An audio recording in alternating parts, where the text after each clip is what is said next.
The night was quiet, but it wasn't peace. It was the kind of silence that came only after too much destruction, when even the earth seemed afraid to make a sound. Sergeant Daniel Ross walked slowly through the broken streets, his boots crunching over shattered glass and debris. The air smelled of smoke and metal. His radio hissed, but no one spoke. His team was somewhere behind him, searching for any signs of life in a city that no longer seemed alive. He stopped beside what used to be a house, now just a skeleton of bricks and dust. Every corner held a story that had ended too soon. He tried not to think about it. That was how soldiers survived, by not thinking too much. But something in the silence caught his attention. At first, he thought it was the wind. Then he froze. There it was again. A sound so faint, it could almost be imagined. A child crying. Just a soft, trembling sob carried through the ruins. He turned his head, listening hard. A child? Here? In this graveyard of walls? His training told him to ignore it. Traps were common.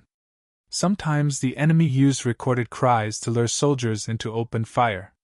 But this sound felt real. It carried fear, not fabrication. He raised his rifle, scanning the darkness.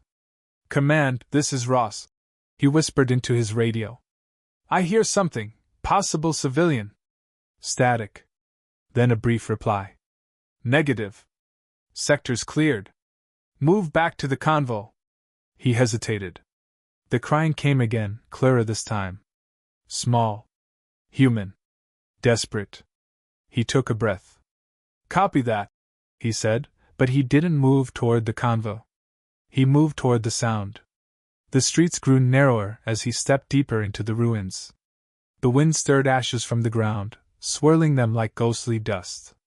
He passed a burned-out car, then a collapsed stairway. Every step felt heavier. He stopped at an old doorway, half hanging off its hinges. The crying was louder now, right beyond it. He raised his hand, pushing the door slowly. The rusty hinge groaned, echoing through the dark. Inside, the air was thick and cold. He shone a small light across the room, broken furniture, fallen beams, shadows dancing against the walls. And there, in the corner, something moved. A small figure, curled up beside a pile of rubble. A little girl, covered in dust, hugging a torn doll to her chest. Her face was streaked with dirt and tears. She looked up, startled by the light. Daniel lowered his weapon immediately. Hey, it's okay," he said softly. His voice was gentle, almost trembling. "I'm not going to hurt you." The girl didn't answer. She pressed the doll tighter, her eyes wide with fear. He slowly knelt down, keeping his distance. "What's your name?" he asked, but she only shook her head. Her lips moved, but no sound came. He looked around, no other bodies, no family, no signs of life. Just her. Alone. He took off one glove, reaching into his vest for his canteen. "Here," he said, unscrewing it and sliding it gently toward her. "You need this more than I do." The girl didn't move for a long time. Then, slowly, she reached out a shaking hand and took it. She drank, then clutched it like a treasure. Daniel felt something stir inside him, something he hadn't felt in years. Maybe it was pity. Maybe it was something deeper, something that war had almost erased. He whispered, "You shouldn't be here. None of us should." The radio crackled again. "Ross, report. We're pulling out." He didn't answer. His eyes stayed on the girl. 1,000 thoughts flashed through his mind. Orders. Protocol. Survival. But above all of them, one simple truth: if he left her, she would die here. He took a deep breath. "I'm getting you out of here," he said quietly. The girl blinked at him, still holding the doll. He slung his rifle over his shoulder and reached out a hand. She hesitated, then, slowly, she placed her tiny hand in his. It was cold and trembling. He lifted her up gently. She weighed almost nothing. As he stepped back into the open street, the world around him felt different. He was no longer just another soldier on patrol. He was a man carrying something fragile through hell. Behind him, the wind whispered through the ruins. Ahead, the night stretched endlessly. He whispered under his breath, almost to himself. We'll find a way. I promise. And for the first time in a long time, he felt afraid, not for himself, but for the small life he now held against his chest. Because in that one moment, Daniel Ross stopped fighting a war, and started fighting for something worth saving. Daniel moved through the shattered streets with the girl clinging to his shoulder. Her tiny hands gripped his uniform tightly, her breathing shallow but steady. Every few seconds he looked over his shoulder, half expecting an ambush or a shout from his squad. Nothing. Only wind and silence. The city felt like it was holding its breath. He needed to reach the extraction point before dawn, but the thought of turning back now felt impossible. He didn't even know who she was, where she came from, or if anyone was still looking for her. But something in her trembling grip told him she needed him more than he needed orders. He stopped under a half-collapsed bridge, crouching behind the concrete. The girl's head rested on his shoulder. Her small doll dangled from her hand, its fabric burned and torn. You okay? He whispered.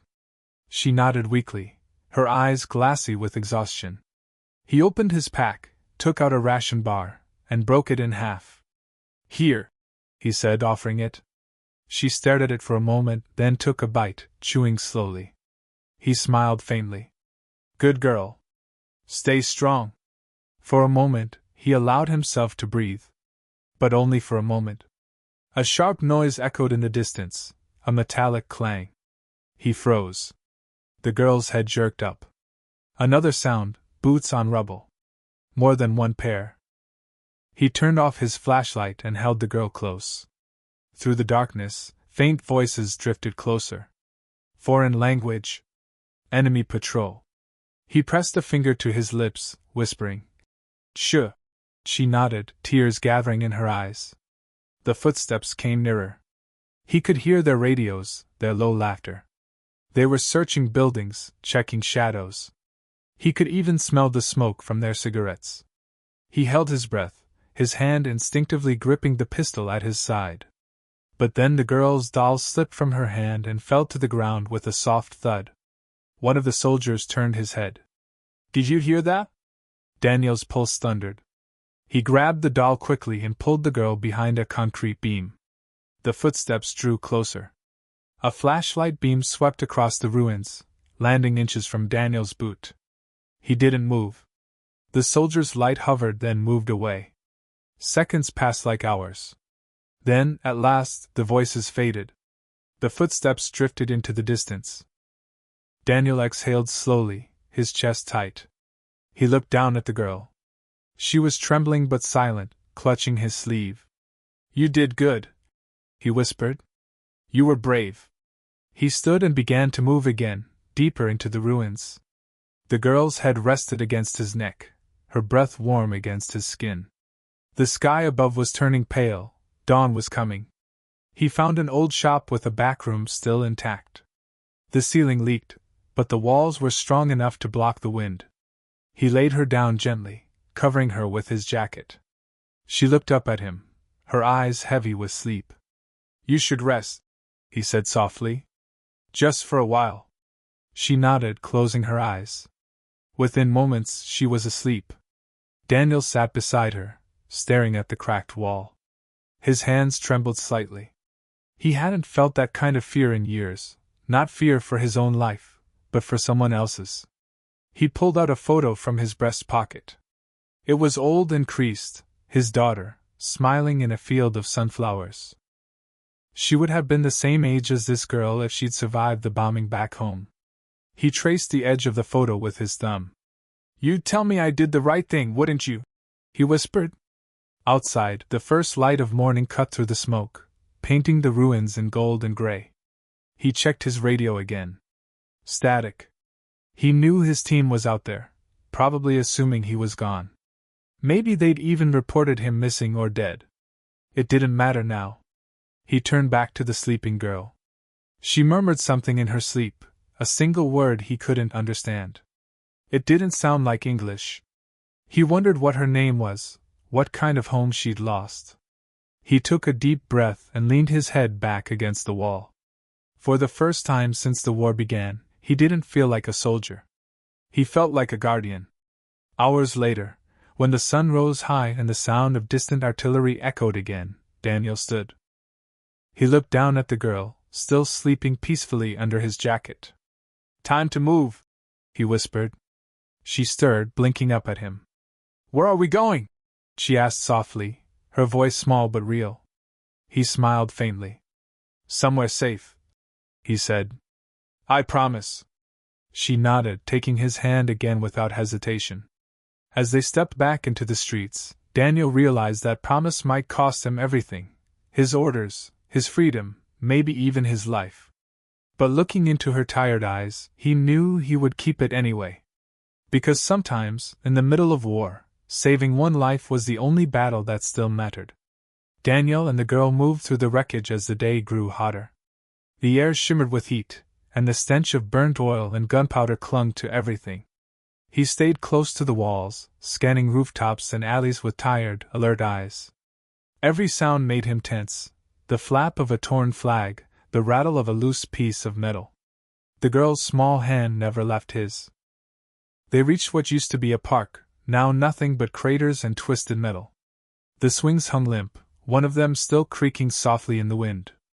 Daniel stopped to rest behind an overturned jeep.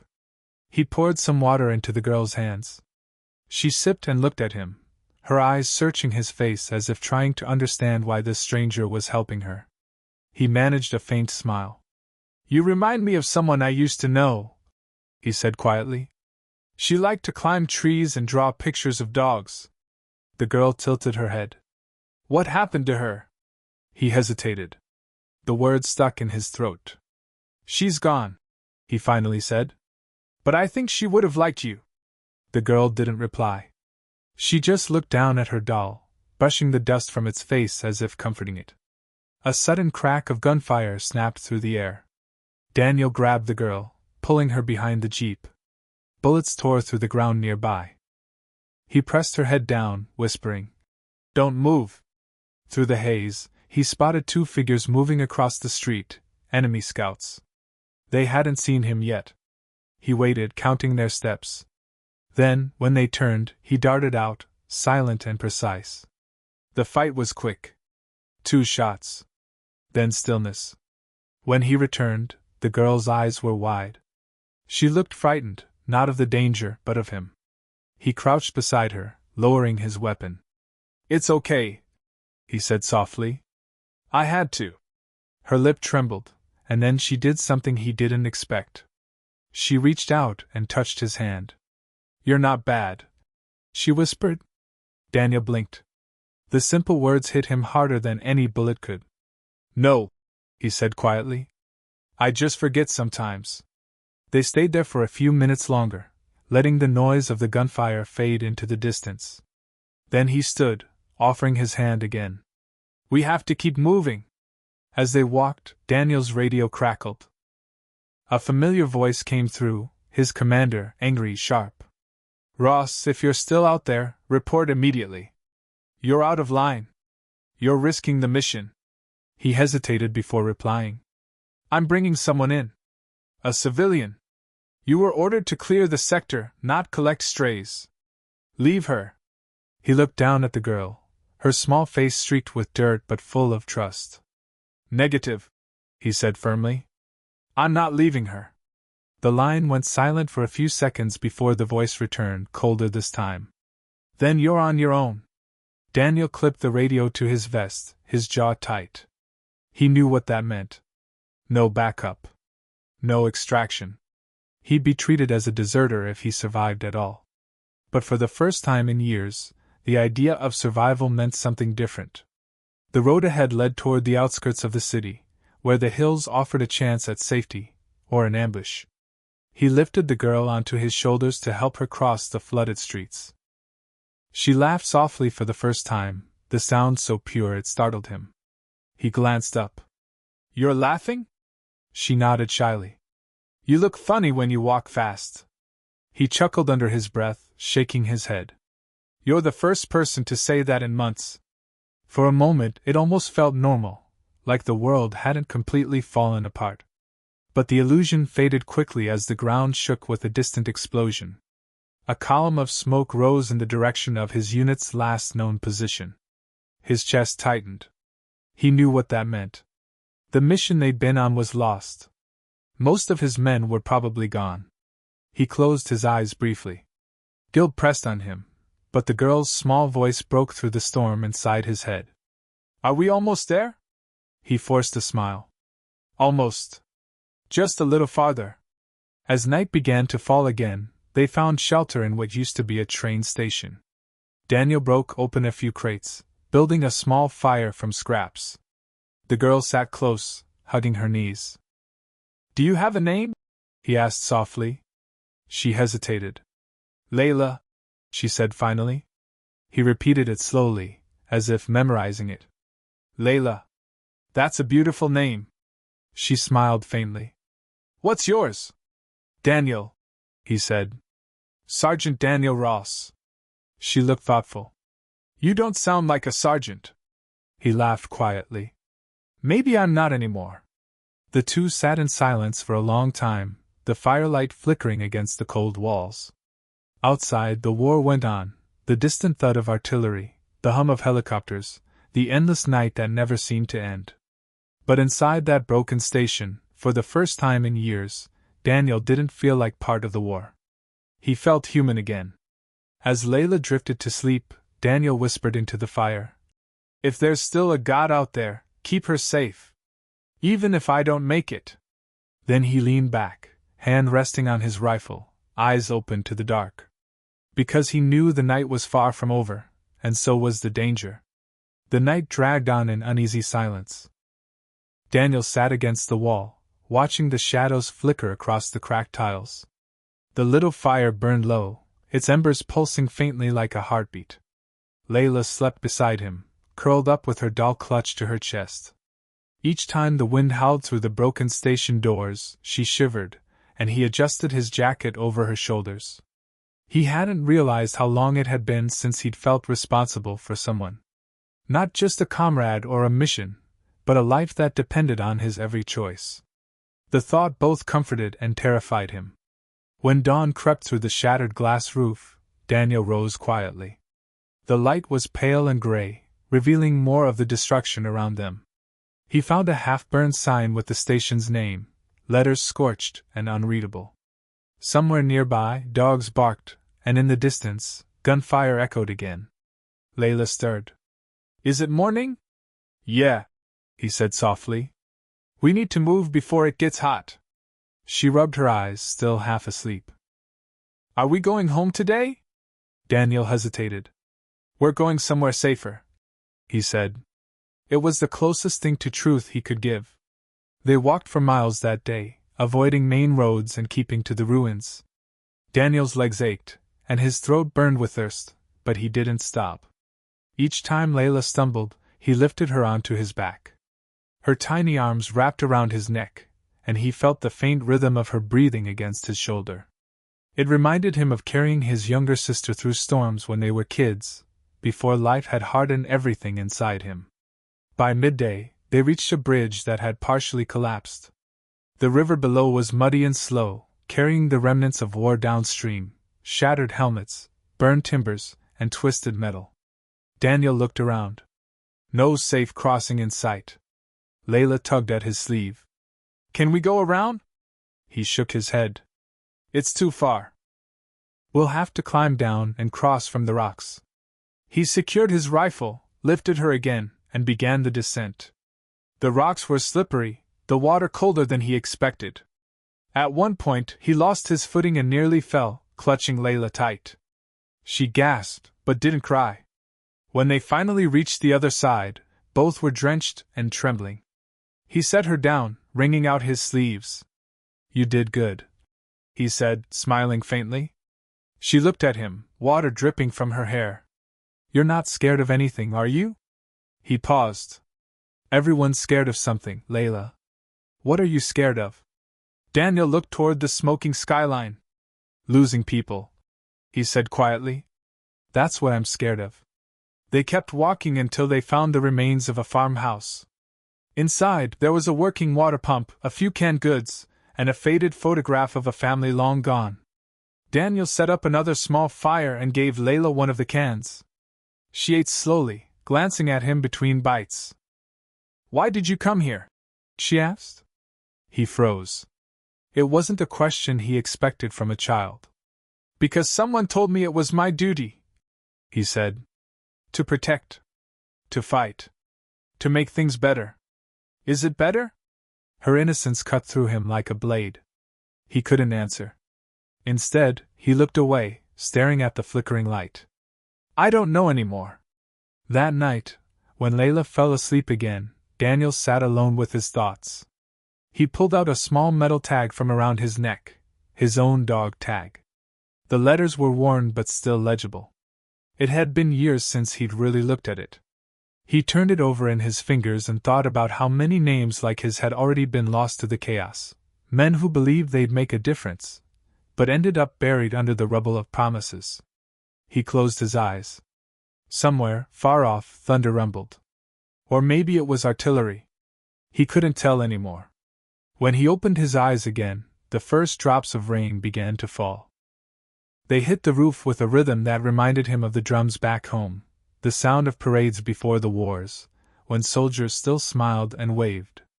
Before they knew, he whispered under his breath, "If I ever make it out of here, I'll never forget this." The next morning, the storm had passed. The world smelled cleaner, quieter, as if the rain had tried to wash away what war had done. But as they stepped out of the farmhouse, Daniel noticed something strange, a single white flag tied to a stick not far from the road. It wasn't there before. He crouched, signaling Layla to stay back. As he approached, he realized the flag wasn't just a piece of cloth. It was a torn part of a child's dress, tied deliberately, fluttering like a sign. Someone had been here. Recently. He felt his pulse quicken. Then he heard it, a soft, distant hum. Engines. Vehicles. He turned back, grabbed Layla's hand. "We have to go. Now." They ran through the trees as the sound grew louder. The girl's breath came in sharp gasps, but she didn't complain. Daniel could hear voices now, foreign, shouting orders. He ducked behind a fallen tree, pressing a finger to his lips. Layla nodded, eyes wide with fear. Through the gaps in the branches, he saw them, enemy soldiers, sweeping the area. One of them picked up the white flag and spoke into a radio. "They're tracking us," Daniel muttered. He checked his rifle. Only 3 rounds left. Not enough for a fight. He looked at Layla. "We'll have to hide until dark." She nodded, clutching her doll tighter. As the patrol moved closer, Daniel's heart pounded in his ears. The soldiers passed within a few feet of them. One stopped, turning his head toward their hiding spot. Daniel froze, barely breathing. After a moment, the man shrugged and walked on. Only when the engines faded did Daniel exhale. Layla's small hand found his again. "Did we win?" she whispered. He smiled faintly. "Not yet." That night, as they found shelter under a collapsed bridge, Daniel stared up at the stars through the cracks. He hadn't seen them clearly in years. They looked fragile, untouched by the chaos below. Layla pointed at one. "That one's my mom," she said softly. "She told me she'd be a star when she went away." Daniel felt something tighten in his chest. He looked at the same star and whispered, "Then she's watching over you." Layla smiled sleepily. "And you too." He didn't answer.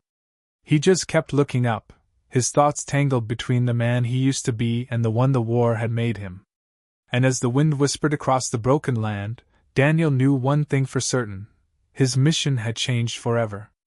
The 5th day began with silence so heavy it felt like the world had forgotten to breathe. The birds were gone, the wind was still, and even the distant echoes of war seemed to have died down. Daniel awoke before dawn, the cold biting through his uniform. Layla was still asleep beside him, her hand clutching his sleeve, as if afraid he might disappear while she dreamed. He rose quietly, checking the horizon. Smoke drifted lazily in the distance, far enough to ignore, for now. He looked at the little girl again, wondering what her life had been before all this. Did she have a home filled with laughter? Parents who told her bedtime stories? A dog that greeted her at the door? He swallowed hard. Those memories weren't just hers, they belonged to a world that no longer existed. By the time she woke, Daniel had gathered what little food remained. Half a can of beans. A few crumbs of bread. He divided them carefully, giving her the larger portion. She noticed. "You're not eating?" He smiled faintly. "I'm not hungry." But he was. Hunger gnawed at him like a quiet enemy, always waiting, never gone. Still, he refused to show it. Not in front of her. They set out again, following a narrow dirt road that snaked between abandoned villages. Each step carried the weight of exhaustion, but also of purpose. Daniel didn't know exactly where they were going, only that he couldn't stop. Not until he found somewhere safe. As the sun climbed higher, the heat grew merciless. Layla began to lag behind, her small legs struggling to keep up. He lifted her onto his shoulders without a word. She didn't protest. Her head rested against his helmet, and soon, he could feel her breathing slow into sleep. Hours later, they stumbled upon an old chapel standing alone on a hill. The door hung crooked, but the structure was mostly intact.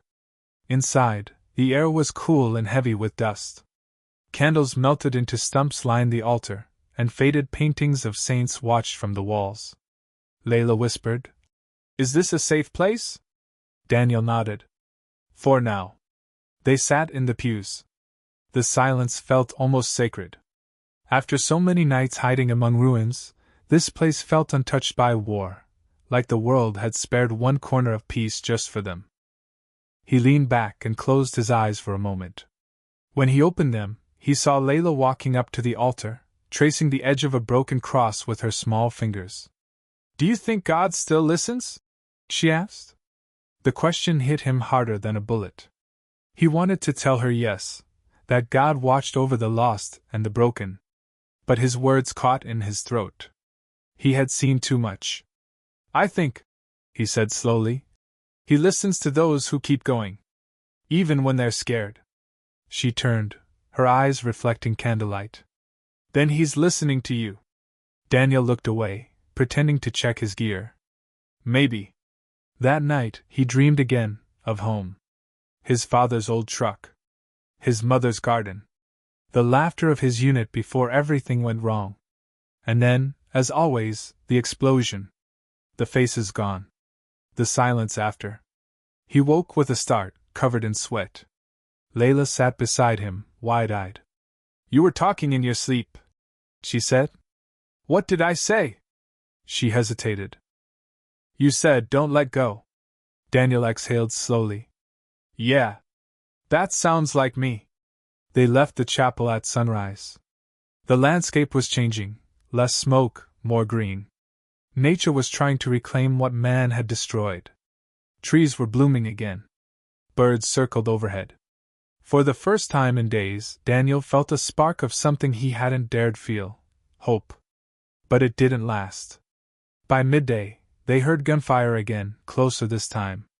Daniel froze, scanning the horizon. Through the binoculars, he saw a group of soldiers, half a dozen, maybe more, moving in their direction. "Enemy?" Layla whispered. "Probably," he said. "We need to hide." They slipped into the forest, keeping low. Daniel knew the pattern of patrols. These men weren't searching at random, they were tracking something. Maybe him. Maybe them. Hours passed. The sounds came closer. Then, a voice shouted something he couldn't understand, followed by a child's cry. Not Layla's. Another one. Daniel's instincts kicked in. He moved toward the sound, creeping through the brush. In a small clearing ahead, he saw a mother and child being dragged by two soldiers. The mother screamed, pleading in a language Daniel barely recognized. Layla tugged at his arm. "Don't," she whispered. But he couldn't just watch. He stepped forward, rifle raised. "Let them go." The soldiers turned, startled.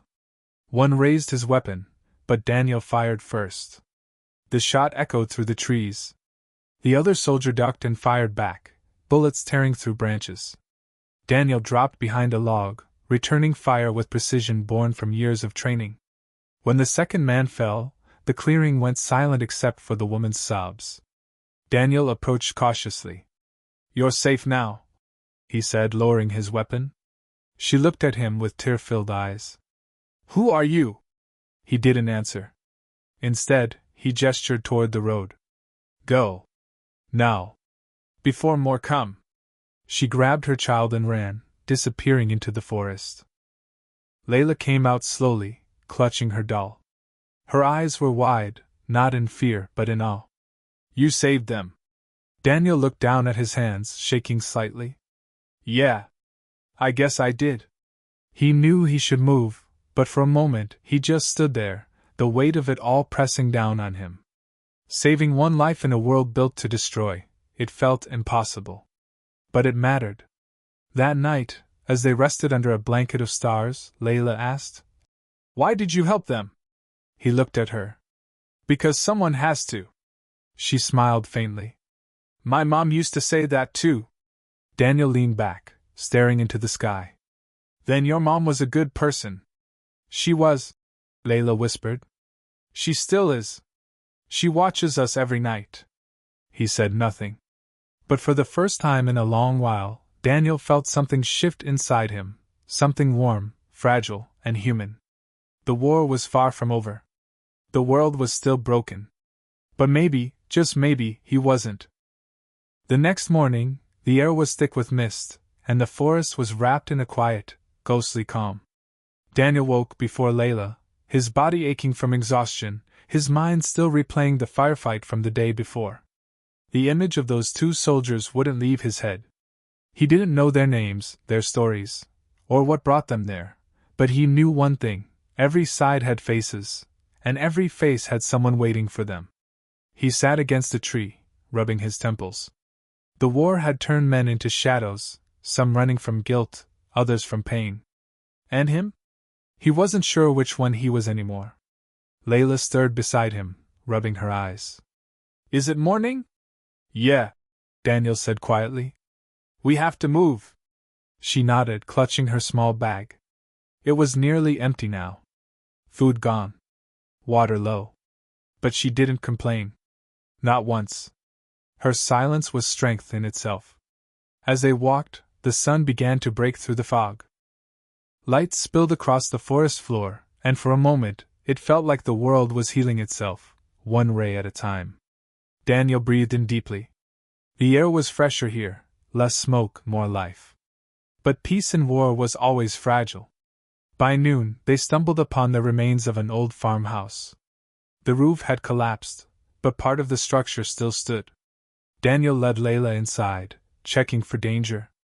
Nothing. Just dust, old tools, and a faded photo nailed to the wall, a family smiling before everything fell apart. Layla looked at the picture for a long time. "Do you think they got away?" "I hope so," Daniel said softly. "Everyone deserves a chance to start again." She traced one of the faces with her finger, as if trying to memorize it. "Maybe they'll come back one day." "Maybe," Daniel replied, though deep down, he knew better. They decided to rest there for a while. Daniel patched up his gear, checked his rifle, and tried not to think about how close they were to running out of supplies. Every sound outside kept him alert: the crunch of branches, the whisper of wind.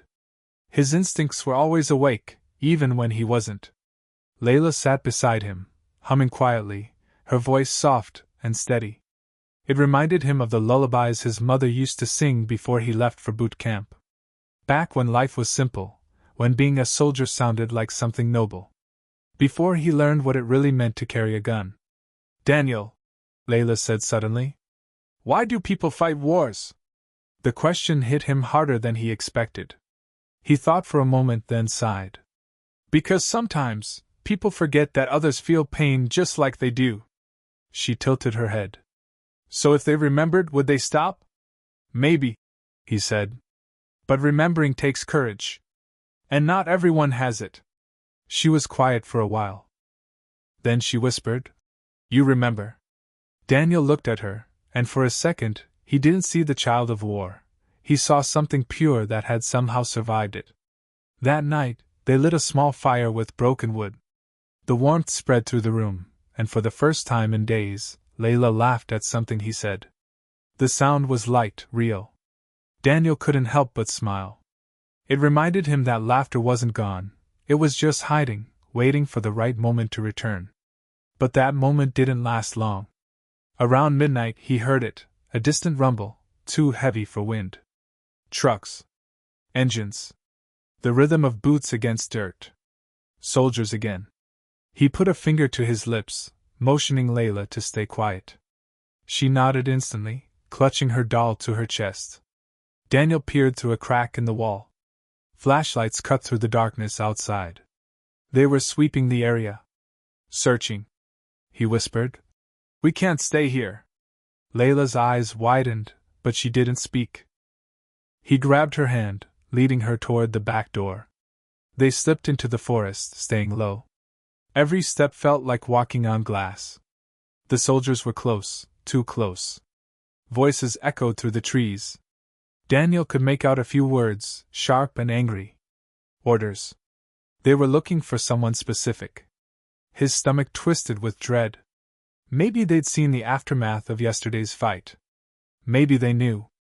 He moved carefully, keeping Layla behind him. They reached a slope leading down to a small creek. He motioned for her to crawl, using the mud and shadows for cover.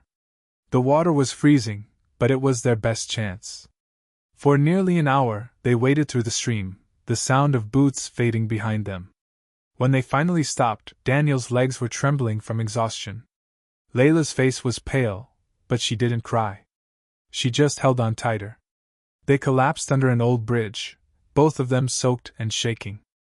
Daniel looked at her and whispered, "You did good, kid." She smiled weakly. "You too." He let out a soft laugh, even though it hurt to breathe. "You think we'll ever sleep in a real bed again?" "Maybe when the stars fall," she said dreamily. He looked up. "Then I hope they fall soon." As she drifted into sleep, Daniel kept watch. The cold bit into his bones, but he didn't care. His eyes stayed on the horizon, searching for signs of movement. He wasn't just protecting her anymore, he was protecting the last piece of goodness left in himself. And as the night stretched on, something deep inside him changed. This wasn't just about survival anymore. It was about redemption. Because in a world full of chaos, he had found one small reason to keep living, a child's trust, a fragile laugh, and the echo of hope that refused to die. When the first light of dawn touched the trees, Daniel was still awake. The air was cold, and his body felt like stone. He hadn't slept, but he didn't care.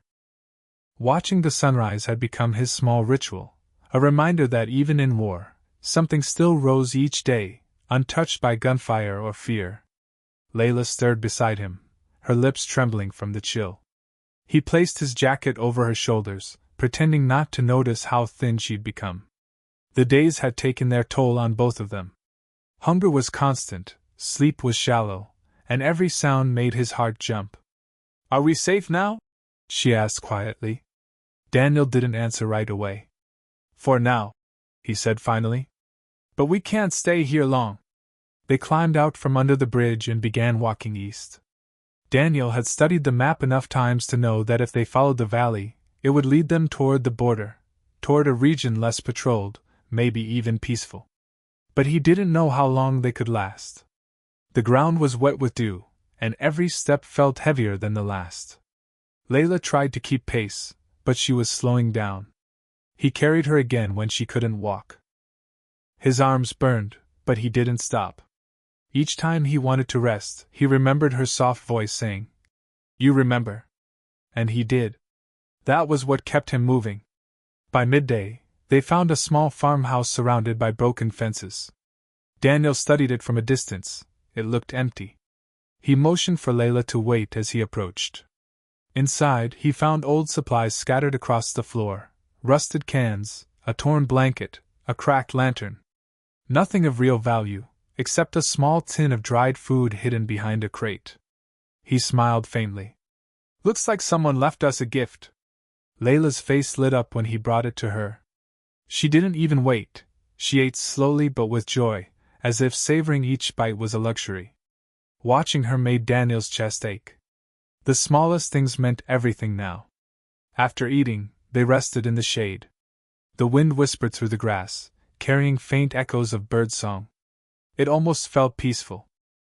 But Daniel knew peace in war was like a mirage, beautiful, but never meant to last. As the afternoon sun dipped lower, he noticed something odd. A trail of smoke far in the distance. Too steady to be random. Too controlled. Someone was nearby. He tightened his grip on his rifle. "Layla," he said softly, "we have to move again." She nodded without question. They slipped out the back and followed the ridge line, keeping low. Daniel's instincts told him they were being watched. He could feel it, that prickling tension between his shoulder blades that never lied.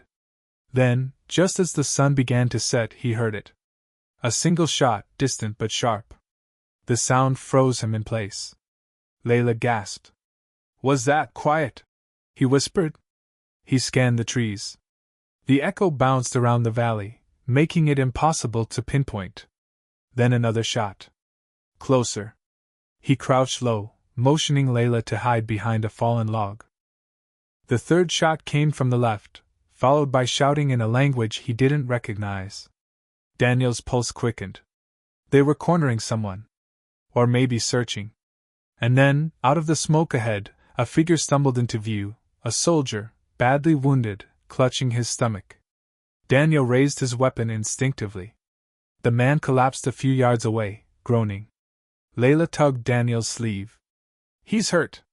Daniel hesitated. He knew what helping could cost them. But leaving someone to die, he couldn't do it. Not after everything. He rushed forward, checking the man's pulse. Still alive, but barely. Blood soaked his uniform. The soldier's lips moved, whispering something Daniel could barely hear. "Please, don't let them find me." Daniel glanced back at the treeling. "Who's coming?" The man coughed, his eyes wild with fear. "My own men," he rasped. "They think I deserted." Daniel's stomach turned. "Why?" The soldier's voice trembled. "Because I wouldn't shoot the children." Daniel froze. He looked into the man's eyes, seeing something familiar, not the face of an enemy, but the reflection of his own weariness. The part of him that still refused to stop being human. He dragged the man under cover, working fast to stop the bleeding. Layla watched, silent and wide-eyed. "You're helping him," she whispered. Daniel nodded. "Because someone once helped me." For the rest of the night, Daniel kept watch while the wounded soldier drifted in and out of consciousness. The moonlight cast pale shadows across their faces. Layla eventually fell asleep beside the fire, her head resting on her doll. At one point, the man opened his eyes again. "Why are you doing this?" he asked weakly. Daniel looked at him for a long moment. "Because war takes enough without us adding more to it." The man gave a small, broken smile. "You're not like them." Daniel shook his head. "No one starts out like them." The man's eyes fluttered shut, and silence filled the night again. Daniel stared into the fire, his thoughts heavy. Every choice in war felt like walking a line between what was right and what would keep you alive. He didn't know how much longer he could walk it. As dawn began to break, he knew they couldn't stay. The wounded man needed help, real help. Daniel couldn't give it, not here, not like this. But he could try to get him somewhere safer. He whispered to Layla. "Wake up, kid. We have to move again." She blinked sleepily. "Is he coming with us?" Daniel nodded. "We're not leaving him behind." Layla smiled faintly. "Then we'll all be okay." He wished he could believe her. But deep down, Daniel knew the truth. The road ahead would only get harder. And before the sun set again, he would have to make a choice that would haunt him for the rest of his life. By morning, the mist had rolled over the valley like a blanket, soft and cold. Daniel lifted the wounded soldier. His name, he had learned, was Immerse, and carried him on his back. Every step was an effort, his legs trembling under the weight, but he refused to stop. Layla walked beside him, clutching her doll, her little boots sinking into the wet earth. The air smelled of rain and smoke.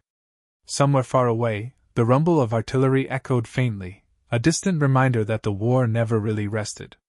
Daniel knew they were running out of time. If they didn't find shelter or help soon, Amir wouldn't make it. After hours of walking, they reached the edge of a village, or what was left of it. Roofs were caved in, walls scorched, the ground littered with twisted metal. Daniel scanned the horizon. No movement. No voices. Just silence and ruin.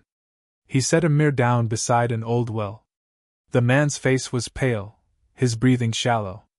"Stay with me," Daniel urged. "We're almost there." Amir opened his eyes and gave a weak smile. "You sound like my brother." Daniel blinked, surprised. "What happened to him?" "He was a teacher," Amir murmured. "He used to tell me that no one really wins a war. They just lose differently." He coughed, blood spotting his lips. "I didn't believe him until I saw it myself." Daniel pressed the cloth against his wound, trying to stop the bleeding. "Save your strength." Amir shook his head faintly. "You've already done more than I deserve." "No one deserves to die alone," Daniel said. Layla knelt beside them, offering Amir some water. He took it with trembling hands. For a moment she looked like hope itself, small, fragile, but alive. Then the sound came, engines in the distance, growing louder. Daniel's heart dropped. He looked toward the road and saw the dust rising. Trucks. Soldiers. He grabbed Layla's hand. "We have to move." "What about him?" she asked, eyes wide. Daniel looked at Amir. The man's hand gripped his sleeve weakly. "Go," Amir whispered. "They're looking for me. If they find you, they'll kill you too." Daniel's throat tightened. "I'm not leaving you." Amir smiled faintly. "You already saved me. That's enough." Layla started crying. "No, we can't leave him." Daniel's heart twisted. He wanted to protect them both, but he knew what the trucks meant. He could see the glint of rifles, the uniforms. They were minutes away. He tore a strip of fabric from his sleeve and pressed it into Amir's hand. "If they come, tell them you were alone. Don't tell them about us." Amir nodded slowly. "I'll buy you time." Daniel hesitated, then pressed his forehead against the man's for a second, a soldier's goodbye. Then he lifted Layla and ran. The world blurred into motion, trees whipping past, boots pounding mud, Layla's sobs against his chest. Behind them, voices shouted in the distance. Then came the crack of gunfire. Layla screamed. Daniel didn't look back. He couldn't. He kept running until his lungs burned and his legs nearly gave out. When he finally stopped, they were deep in the forest. He set her down gently, both of them gasping for air. "Is he gone?" she whispered. Daniel stared through the trees, where faint smoke still rose over the ruined village. He didn't answer. Layla looked up at him, tears streaking her face. "You said we'd all be okay." Daniel knelt, his voice breaking. "I know. And I'm sorry." For a long time, they sat in silence. Then, slowly, Layla reached out and took his hand. "You still saved him. Even if he didn't make it." Daniel looked at her, and something in her small voice struck deep inside him, the truth that sometimes saving someone wasn't about keeping them alive, but about giving them one last moment of dignity. They kept moving for the next 2 days. The path was rough, but Daniel carried her when she grew tired. Hunger gnawed at them, but they shared what little they found, a few berries, rainwater, the stubborn will to survive. On the third morning, they crossed the ridge and saw it, a column of smoke from a refugee camp in the distance. Daniel froze, almost afraid to believe it. He had seen too many false hopes before. But this time, it was real, the faint echo of human voices, the sight of tents, the shape of safety. Layla gasped. "People!" Daniel felt something rise in his chest, not quite joy, not yet, but something close. He carried her the rest of the way. When they reached the camp, soldiers at the gate raised their rifles, but their uniforms were different. Blue helmets. Peacekeepers. One of them rushed forward, lowering his weapon when he saw the child. She's hurt! Daniel shouted. Please help her! Medics came running, wrapping Layla in a blanket and leading her away. Daniel tried to follow, but his legs gave out. He sank to the ground, exhaustion crashing over him. A medic knelt beside him. You're safe now, she said gently. He shook his head weakly. No one's ever safe. She frowned. You've been through a lot. What's your name? He hesitated. Daniel. As they treated him, his thoughts drifted. He saw Immerse's face again, calm, resigned, brave. He saw the fire, the ruined village, the tears on Layla's cheeks. And somewhere, deep inside, he realized something. It wasn't the guns or medals or victories that defined a soldier. It was the choice to hold on to humanity when everything around you tried to take it away. Days later, when Layla finally smiled again, Daniel sat beside her tent. She looked at him and said softly, You found me when I was crying. You didn't have to. Why did you? He stared at the horizon, where the sun dipped behind the hills. He dreamed of peace, of a child's laughter echoing in a world that, for a brief and fragile moment, had forgotten the sound of war. And as dawn rose again, Daniel knew this truth. He hadn't just saved a child. She had saved him too.